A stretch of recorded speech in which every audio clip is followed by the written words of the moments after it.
मस्त असे मधुर रसाळ असे आंबे पिकलेले आहेत. तर या आंब्यापासून आपण बनवायचे आहेत ऑथेंटिक आंब्याचे मोदक. तर ते आंब्याचे मोदक कसे बनवायचे ते आपण बघूया. मस्त पिकलेल्या हापूस आंब्याचा 1.5 वाटी गर घेतलेला आहे.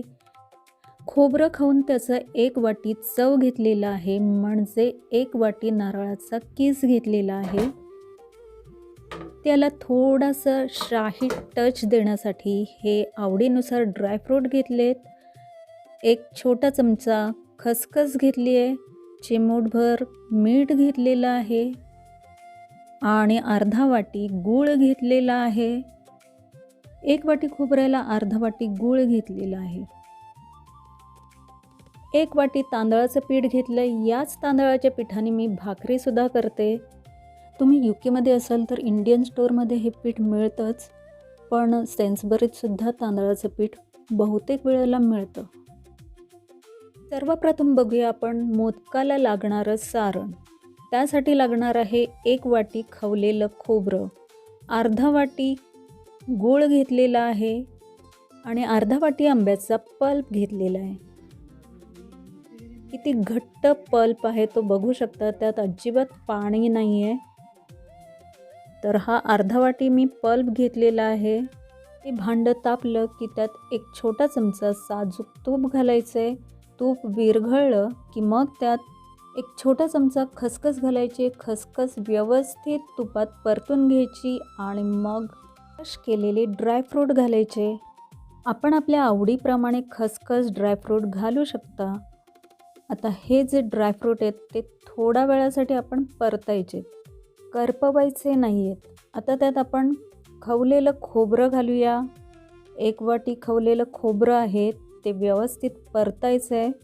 मिनिटभरासाठी परतलं की मग त्यात आपण गूळ घालूया. अर्धा वाटी गूळ घेतलेला आहे, तो मिक्स करायचा आहे. हे मिश्रण व्यवस्थित परतून झालेलं आहे. तर त्यात मी आता थोडंसं चिमटीभर मीठ घातलं आहे आणि परत परतून घेतलेलं आहे व्यवस्थित.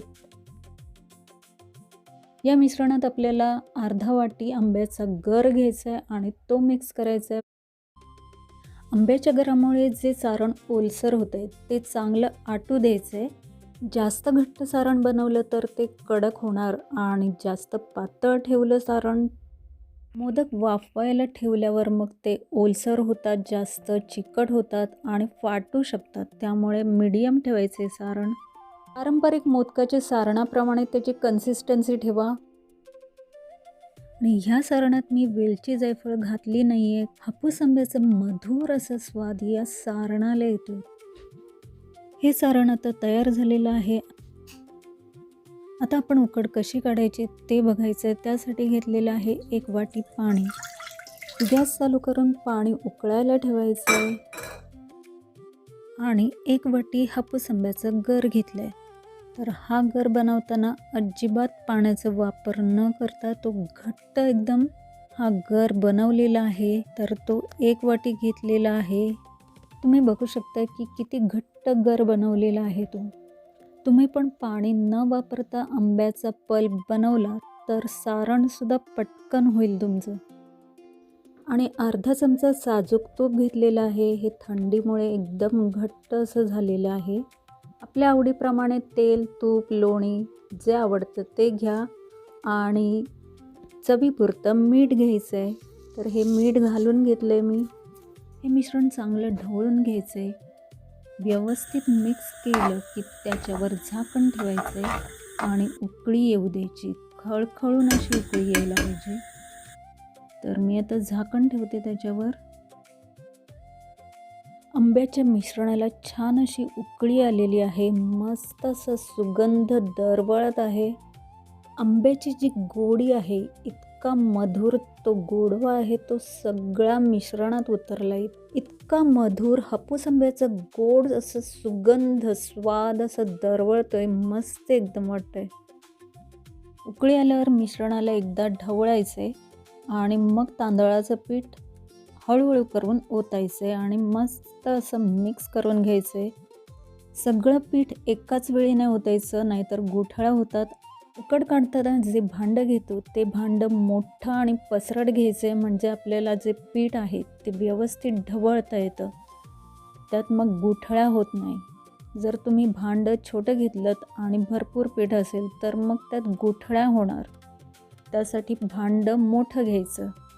आता या मिश्रणावर झाकण ठेवायचे आणि 2 मिनटासाठी हे पीठ आहे, ही उकड आहे ती शिजू द्यायची.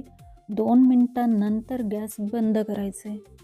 पीठ चांगलं उकडलेलं आहे, छान शिजलेलं आहे. आता थोडीशी वाफ गेली की आपण पीठ मळायला घेऊया. गरम असताना पीठ लगेच मळलं जातं आणि चांगलं सॉफ्ट असं मळलं जातं. ज्या गुठळ्या असतात त्यासुद्धा लगेच निघून जातात. उकड थंड झाली की मळायला खूप वेळ लागतो, कारण ते जरा कडक होतं पीठ. पण साधारण गरम असेल तेव्हा ती उकड मळून घ्यायची. जर गुठळ्या असतील त्या पण अशा स्मॅशरने काढायच्या, म्हणजे गरम असताना स्मॅशरने जर गुठळ्या काढल्या तर लगेच निघतात त्या. किंवा ग्लास असतो, ग्लासाने सुद्धा काढू शकता. हे पीठ मळताना मला एक्स्ट्रा पाणी लागलेलं नाही आहे, फक्त पाण्याचा ओलसर हात घ्यायचा आहे आणि पीठ मळायचं आहे. जर आवश्यक असेल तर थोडं थोडं पाणी घ्या आणि मग पीठ मळा.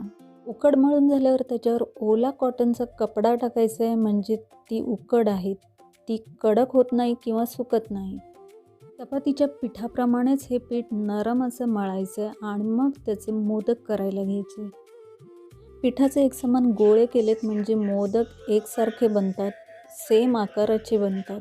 जेवढे पिठाचे गोळे झालेत तेवढेच सारणाचे पण भाग करायचे, म्हणजे आपलं सारण उरत नाही. हा जो गोळा आहे त्याला तुम्ही बघू शकता क्रॅक्स गेलेले नाही आहेत, बिलकुल अशा भेगा पडलेल्या दिसत नाही आहेत. त्यासाठी तुम्हाला मऊसूत असं पीठ चांगलं मळून घ्यायचं आहे. आणि या गोळ्याची जी पारी आहे ती पातळ बनवायची, अगदीच पातळ बनवू नका, नाहीतर काय होतं की मोदक आहेत ते फाटणार. त्यामुळे मीडियम अशी पारी आहे, ही बघा ही मीडियम पारी आहे. जास्त जाड पण नाही, जास्त पातळ पण नाही, अशा पद्धतीत ही वाटी बनवून घ्यायची. मोदक बनवताना जी पद्धत इझी आहे ती करायची. तुम्हाला जर आधी सारण भरायचं आहे आणि मग कळ्या पाडायच्या तर तसं करू शकता. मला इझी जसं पडतं त्या पद्धतीत मी करते. मी आधी कळ्या पाडते आणि मग सारण भरते, ते मला इझी पडतं. त्यामुळे सवयसुद्धा झाली त्याच पद्धतीत बनवायची. आमच्याकडे त्याच पद्धतीत बनवतात, त्यामुळे मी तसं बनवते.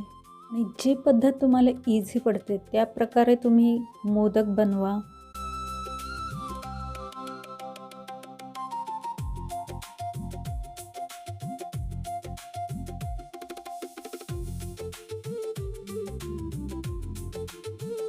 तर मी अशा पद्धतीत बनवल्यात, ह्या कळ्या पाडल्यात आणि आता त्यात सारण भरणार आहे.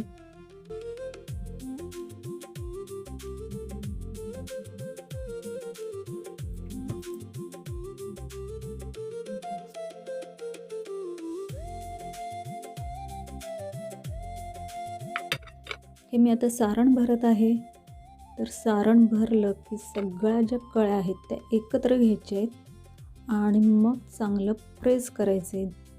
मी पारंपरिक मोदकाचा व्हिडिओ ऑलरेडी अपलोड केलेला आहे, तर तो तुम्ही जाऊन बघा. त्यात कशा प्रकारे कळ्या पाडायच्या आहेत हे दाखवलेलं आहे, तर तुम्ही नक्की तो व्हिडिओ बघा.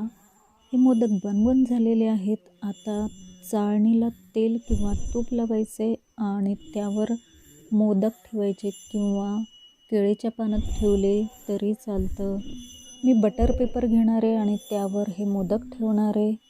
तुमच्याकडे केळीचं पान असेल तर त्याला तेल लावा आणि मग त्यावर मोदक ठेवा. चाळणीला आधीच तूप लावून घेतलं होतं, आता त्यावर बटर पेपर ठेवते आणि मग त्यावर मोदक ठेवणार आहे. जे मोदक उकडले की ते चिटकून राहणार नाहीत, ते पटकन असे सहज निघायला मदत होते. त्यामुळे चाळणीवर काहीतरी कपडा, पान काहीतरी ठेवायचं आणि तेल तूप लावायला विसरू नका, म्हणजे मोदक आहेत ते सहज निघतात. तेल लावलेल्या मोदकाची चाळण भरायची आणि मग ती उकळत्या पाण्याचं जो टोप आहे त्याच्यावर ठेवायची. अशा प्रकारे मी जसं करते तसं करू नका, कारण तुम्हाला चटका बसेल. आमच्याकडे खूप अशी थंडी असते, त्यामुळे माझे हात ऑलरेडी फ्रोझन आहेत, त्यामुळे मला चटका बसत नाही आहे त्याचा. तर चाळण भरा मोदकाची आणि मग ती उकळत्या पाण्यावर ठेवा. खूप वेळेला असं होतं की वाफेचं जे पाणी आहे ते मोदकावर पडून मोदक थोडे जास्त ओलसर चिकट होतात. तर अशा वेळी काय करायचं, जे झाकण आहे त्याला कपडा बांधायचा आणि मग ते झाकण मोदकावर ठेवायचं, म्हणजे मोदकावर वाफेचं पाणी पडणार नाही. तर आपण झाकण लावूया. 10 ते 15 मिनटात मोदक बनून तयार होतात. मोदक जेव्हा गरम असतात तेव्हाच त्यावर पाण्याचा हबका मारायचा, म्हणजे शिंतोडे मारायचे पाण्याचे. थंड पाण्याचे असे शिंतोडे मारले की मस्त असं मोदकाला ग्लेज येतो. छान आकर्षक असे मोदक दिसतात. तर हे गरम आहेत मोदक, ते बाहेर काढायचे आणि मग त्यावर चाळण ती बाहेर काढायची आणि मग त्यावर पाण्याचा हबका मारायचा. मस्त असे शायनी मोदक झालेले आहेत. आणि आंब्याचे मोदक नक्कीच करून बघा, खूपच स्वादिष्ट लागतात. तर हा व्हिडिओ तुम्हाला कसा वाटला हे नक्की कमेंट्स करून सांगा. सबस्क्राईब करा, व्हिडिओला लाईक करा, शेअर करा, सबस्क्राईब करा. व्हिडिओ पूर्ण बघितल्याबद्दल थँक्यू सो मच. खूप खूप धन्यवाद.